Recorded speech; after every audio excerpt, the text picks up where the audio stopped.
Guangxing Wade Giles, Young Guangxin, also known as Clarence Young to Westerners, was born in 1900. He married Yan Yuan Wade Giles, Yin Yuan, also known as Juliana of Tianjin, China in 1929. In 1938, he was posted to Manila as the Chinese Consul General to the Philippines. When the Pacific War began in 1941, a number of his staff members were quickly evacuated given that Japan and China had been at war since 1937. Yang, however, refused to leave, citing his responsibility over Chinese nationals living in Manila. He was arrested by the Japanese in January 1942 and attempted to persuade him to pledge allegiance toward the Japanese puppet government based in Nanjing. After repeated refusals despite torture, Yang was executed along with 7 of his staff members. W. Tudabasi's widow subsequently escaped together with 26 wives and children of the consulate staff. After the war, she remarried Chinese diplomat Gu Weijun Wade Giles, Kuviikuan, also known and more popularly known as Wellington Ku. In 1952, she passed away in the United States in 2017. Accompanied the troops to Corregidor, but they later left for the United States to set up a government in exile. Meanwhile, General Douglas MacArthur was ordered to Australia to begin planning for a return to the Philippines, while former President Aguinaldo sided with the Japanese as a collaborator. Initially, the Japanese had planned to appoint Aguinaldo as the president of a puppet state of the Philippines. However, they later gave him the position of National Distribution Corporation head, where he was responsible for rationing war commodities for Japan against his fellow Filipinos. The decision would haunt him for the rest of his life. The horrors of war were not over for the captured US Philippine forces. Most of the 80,000 prisoners of war captured by the Japanese at Bataan were forced to undertake the infamous Bataan Death March, a grueling 105-kilometer march to a prison camp in the north. Thousands of men, weakened by disease and malnutrition, died before reaching their destination. The survivors faced harsh treatment and deplorable living conditions, and more men died from Japanese mistreatment in the first 4 months in the camps than they had died in the 4 months of battle previously. The occupation. Despite their promise of independence for the islands, the Japanese military authorities immediately began organizing a new government structure, with a Council of State in charge of civil affairs until October 1943, when they declared the Philippines an independent republic. However, the Japanese were not content with just political control. They also implemented a brutal system of sexual slavery, taking more than 1,000 Filipinos, including mothers, girls, and gay men, as comfort women for their military personnel. These victims, some as young as 10 years old, were imprisoned and subjected to unthinkable horrors. The Japanese military installations in the Philippines each had a comfort station where women were held as sex slaves. Bahay Napula was just one of the many locations where women were forcibly taken and subjected to gang rape, torture, and humiliation. Many suffered injuries, had their breasts cut off, or were killed if they resisted the sort of sexual advances.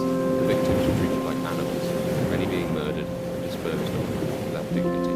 In addition to the sexual enslavement of women and girls, Japanese doctors and surgeons conducted grotesque human experiments on the victims.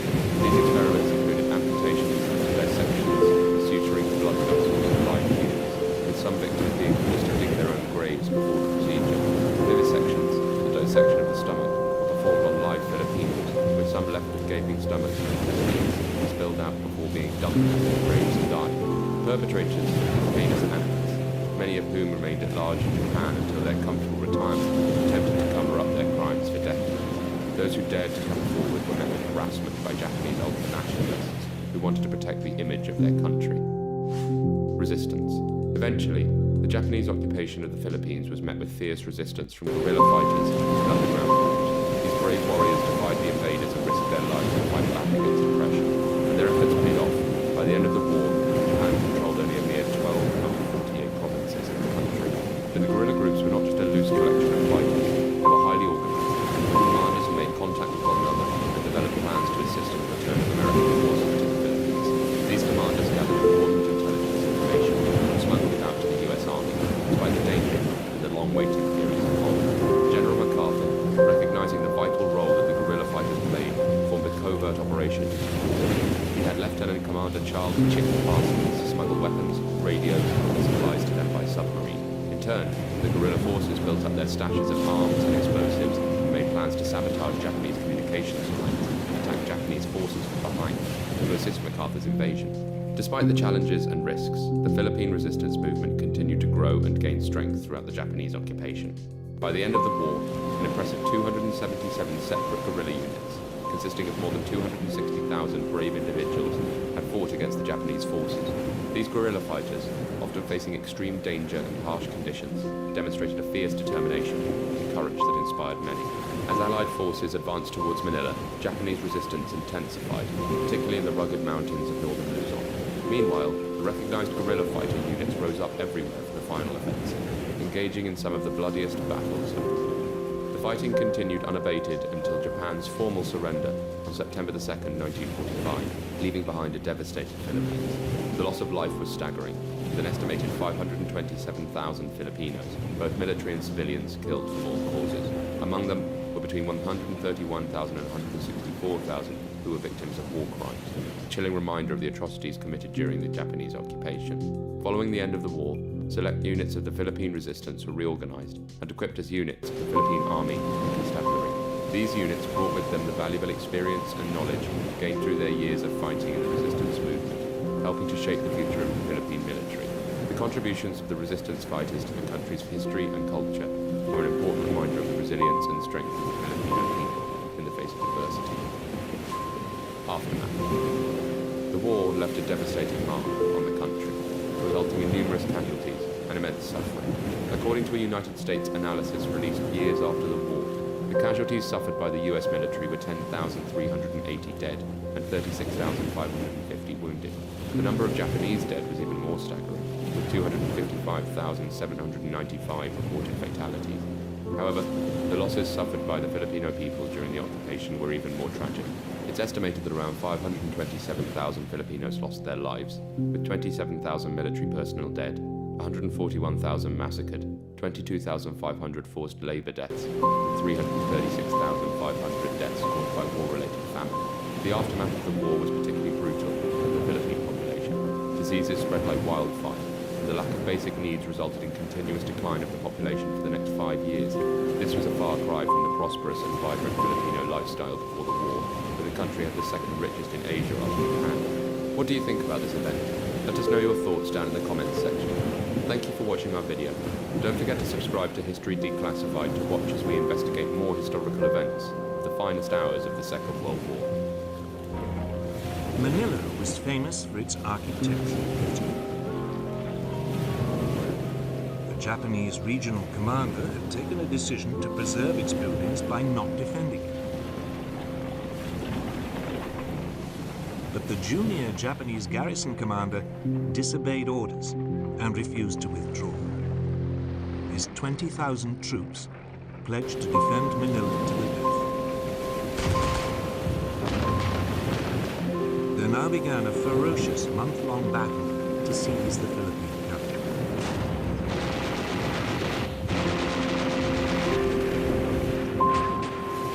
US troops fought their way into the city.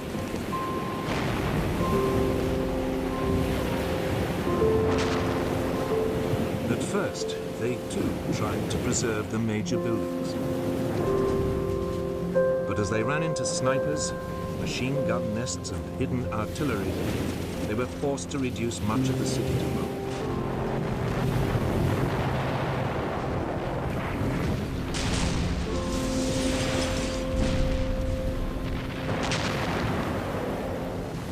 By the end of February, the Japanese defenders had been driven back into the 16th century citadel of Intramuros.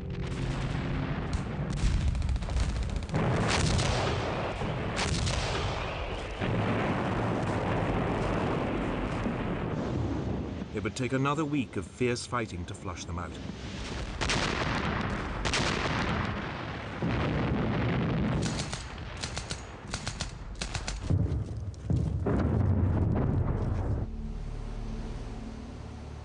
Finally, on April 13th, 1945, US forces mounted an amphibious attack on Manila Bay's last fortification, Fort Drum, the concrete battleship in the harbor.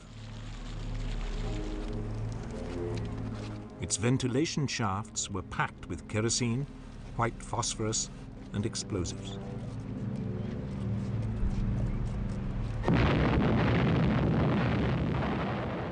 None of the defenders survived.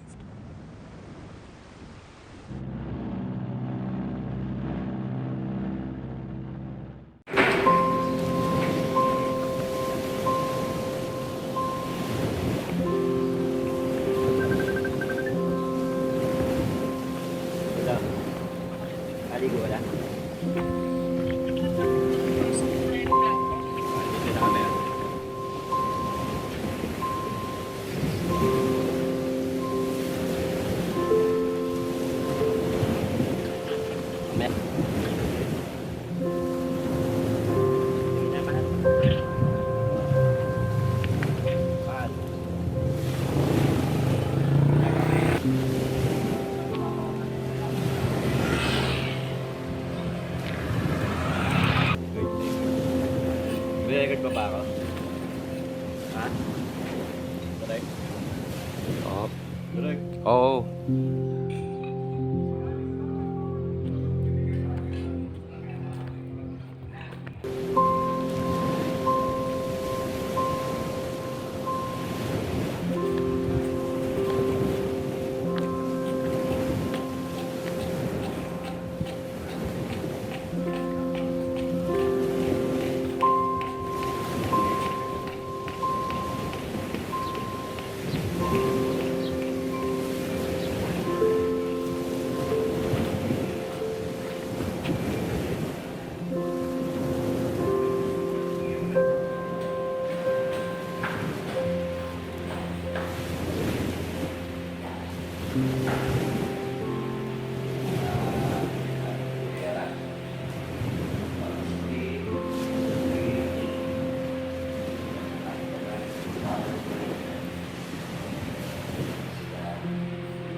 Anong World War II?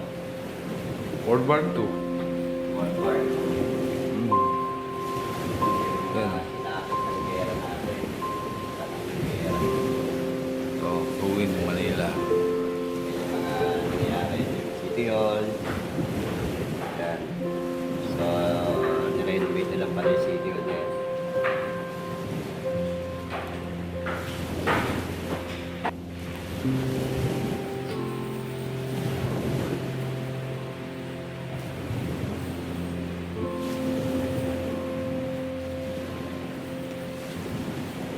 Yan, Japanese Astro City.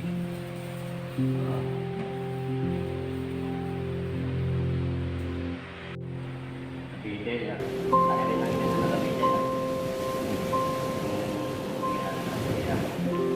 Matindi ng mga hapon na to.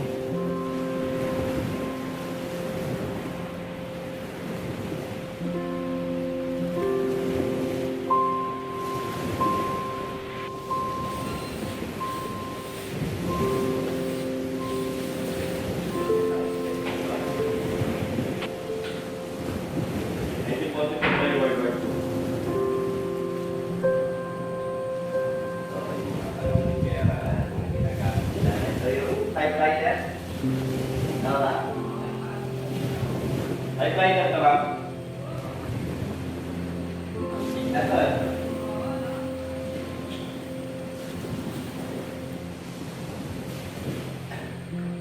Uy, Japanese sword.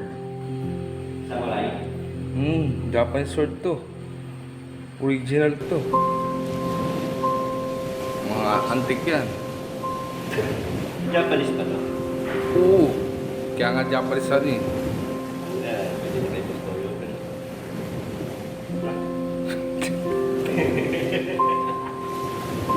Loko-loko to si Kurangsi.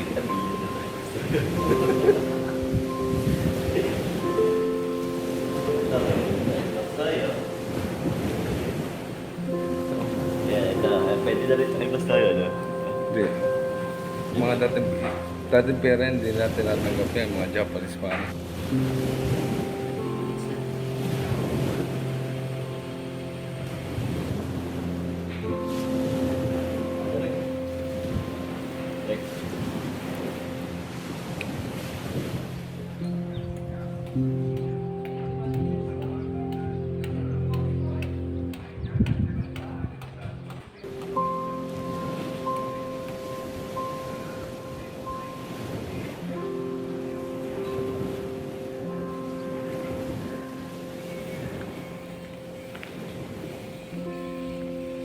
Dami dito mga Chinese na usually yung tawag doon. Usually, parang kung feeling ko malapit na kami kay Kwangson kay Clarence. Dapat sa kanan daw yun, di ba?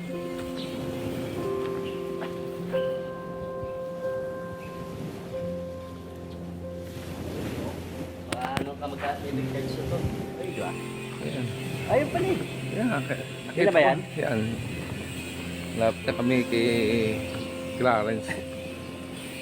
Ang alma mater namin sa Dr. Kwangson. Si Clarence, yung ano ba siya? Yan, gago eh. Clarence yang. Hindi. Clarence yang nga. Clarence Quangson. Kwangson yan. Ang yang, ano yun? Pilito niya yun. Gago hindi. Ano yun? Silaan yun. Gago. Kurasi talaga.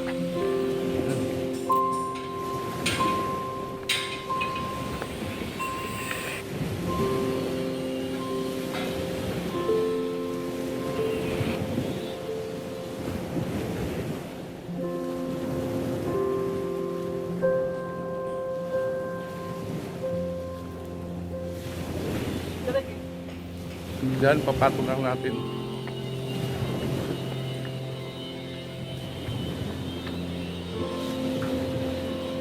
Yan, si Clarence Kwangson yan. Sana nakikita na mga viewers na.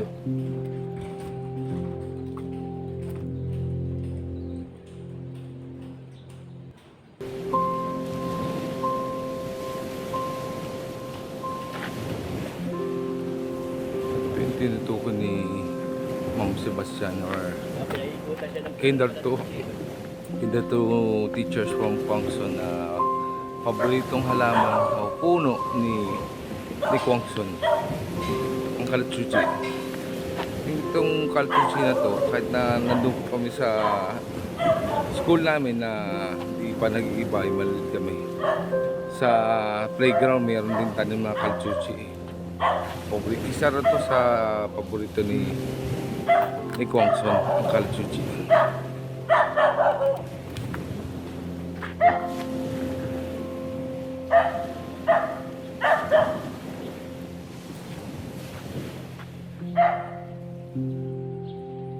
Ang laki ng monumento ni Kwangson dito.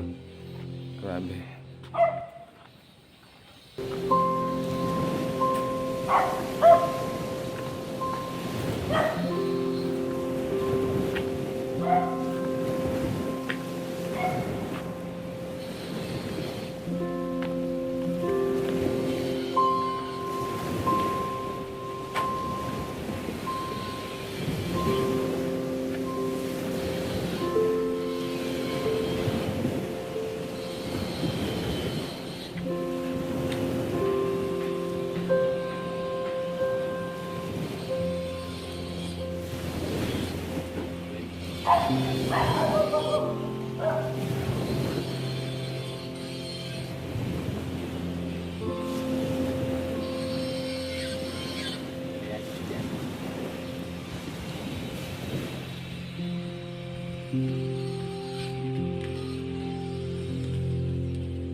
taon na tatay ko, napatay siya na.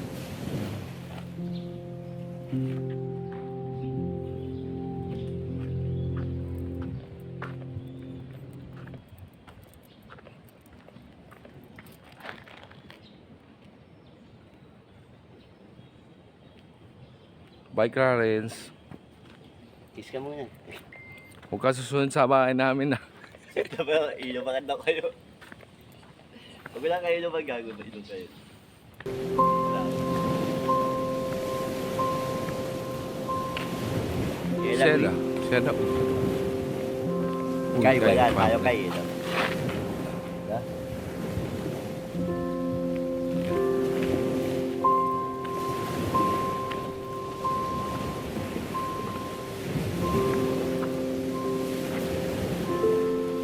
Jimmy, nagsisin pa ba sa atin si Jimmy? Oo, madalas.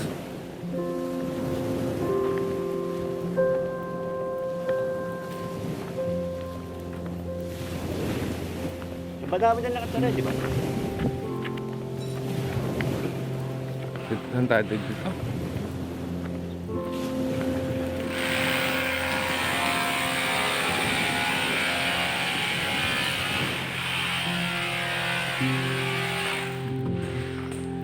Sabi rin. Dito pa. Ay, mamon ko!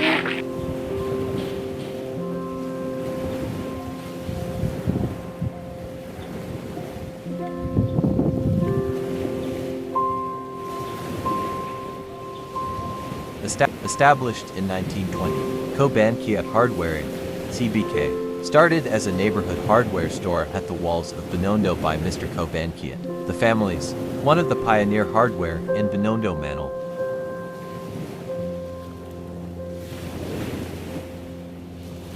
Saka secret recipe, siopaw. Si mamon yung.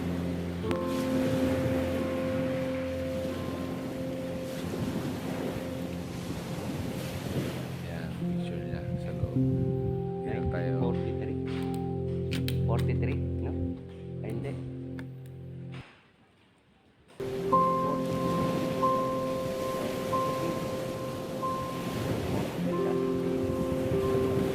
Mamon Luck is a restaurant chain in the Philippines that originated with a Chinese immigrant who started selling mami. In 1920, the restaurant is named after its founder, Mamon Luck. Founding, Mamon Luck was born in 1896 in Yunsan, Canton now Zhangcheng, Guangdong in Qing, China. He left for the Philippines in 1918 to find his fortune and win the hand of his sweetheart, Angie Xia. He started selling mami in Binondo, Manila in 1920. He opened a shop in Binondo, Manila, where he also introduced siomai and sayapao. He eventually established his family home and main restaurant at 408 Quezon Avenue in Quezon City during the 1950s. Legacy: Mamon Luck is believed to have invented the noodle soup that many Filipinos enjoy nowadays. Mamon Luck is an institution in Quiapo and a symbol of hard work and dedication. Mamon Luck's sons eventually took over the business and organized it into a food corporation. Mamon Luck died on September 1st, 1961 of throat cancer. Baka sa inyo to,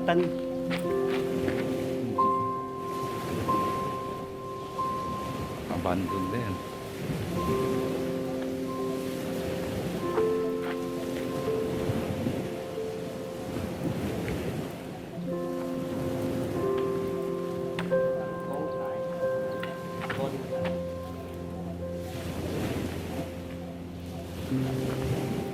Yan ang bago kong apprentice si Guraxi.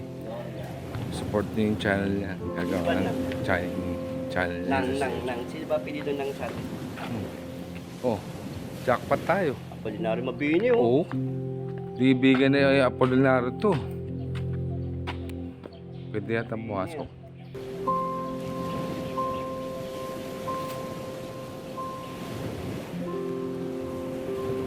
Ano yun, ninanigyoyoso sa ibang bansa, no? Namatay. Ito yung ano, di ba? Bayaning may kapansanan. Bago siya, ano yun? Sino? Oh, yan. Yan Hindi. yan. Bonifacio ata yun. Hindi, siya yung may kapansanan na May bayani. polio? Oo. Pare-pulay din yan. Kapatid ba din?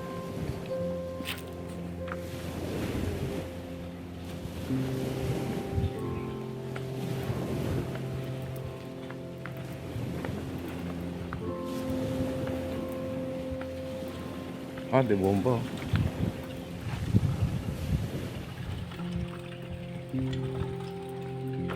Ito.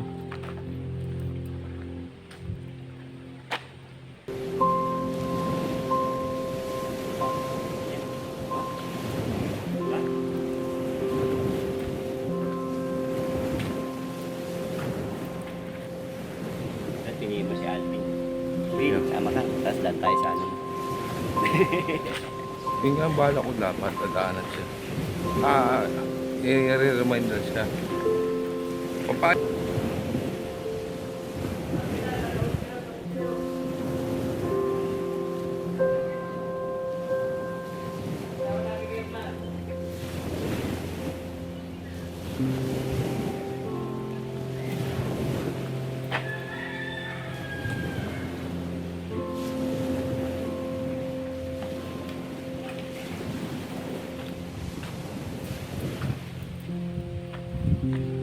Abandon na.